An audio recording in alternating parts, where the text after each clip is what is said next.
July August আন্দোলনে কুষ্টিয়ায় ৬ জনকে হত্যার ঘটনা সহ মানবতাবিরোধী অপরাধের মামলায় জাসদ সভাপতি হাসানুল হক ইনুর বিরুদ্ধে অভিযোগ গঠনের শুনানি হবে ১৪ অক্টোবর। বিচারপতি নজরুল ইসলাম চৌধুরীর নেতৃত্বে ৩ সদস্যের ট্রাইব্যুনাল সোমবার এদিন ধার্য করেন। ইনুকে ইতোমধ্যে এই মামলায় গ্রেফতার দেখানো হয়েছে। একই ট্রাইব্যুনালে রংপুরের শহীদ আবু সাইদ হত্যা মামলায় নবম সাক্ষী সাক্ষ্য ও জেরা শেষ হয়েছে। এছাড়া শেখ হাসিনার মামলায় তদন্ত কর্মকর্তা মোহাম্মদ আলমগীর দ্বিতীয় দিনের মতো সাক্ষ্য দিয়েছেন ট্রাইব্যুনালে। সাইদুল ইসলামের রিপোর্ট। জুলাই আগস্ট ছাত্র জনতার আন্দোলনের সময় কুষ্টিয়ায় ৬ জনকে হত্যার ঘটনা সহ জাসদ সভাপতি হাসানুল হক ইনুর বিরুদ্ধে সুনির্দিষ্ট ৮টি অভিযোগ আমলে নিয়েছে ট্রাইব্যুনাল।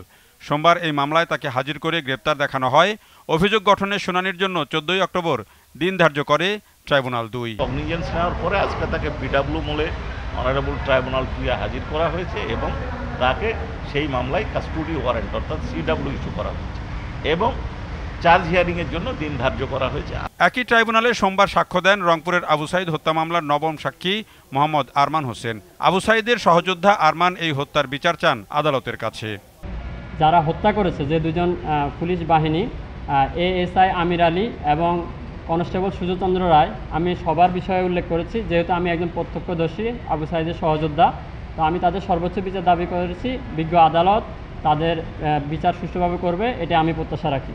এদিকে বিচারপতি গোলাম মুর্তজা মজুমদারের নেতৃত্বে আন্তর্জাতিক অপরাধ ট্রাইব্যুনাল ১-এ চলছে শেখ হাসিনা সহ ৩ জনের বিরুদ্ধে মামলার শেষ সাক্ষী ও তদন্ত কর্মকর্তার সাক্ষ্য গ্রহণ। সোমবার দিনভর তিনি জবানবন্দি দিয়েছেন। প্রদর্শন করা হয়েছে আন্দোলনের সময়কার বেশ কয়েকটি ভিডিও ও তথ্যচিত্র। ৩,৫,০০০-এরও বেশি রাউন্ড গুলি ছোড়া হয়েছিল আন্দোলন দমনকারীদের দমন করার জন্য। তার মধ্যে ৯৫,০০০-এরও বেশি গুলি অর্থাৎ রাউন্ড গুলি করা হয়েছিল ছাত্র জনতার আন্দোলনকে দমন করার জন্য ঢাকা মেট্রোপলিটন সিটি এলাকায়। বিভিন্ন মিডিয়াতে আপনারা দেখেছেন, বিভিন্ন জন প্রশ্ন করেছেন যে বোমা ছোড়ার নির্দেশ ছিল না সাউন্ড গ্রেনেড ছোড়ার নির্দেশ ছিল। তো আজকে যে ভিডিওটা গতকালও দেখানো হয়েছে, আজকেও আপনারা দেখেছেন সাউন্ড গ্রেনেড নিক্ষেপ করা হয়েছে। শেখ হাসিনা সহ ৩ জনের বিরুদ্ধে মামলাটির সাক্ষ্য গ্রহণ ২-১ দিনের মধ্যেই শেষ হবে।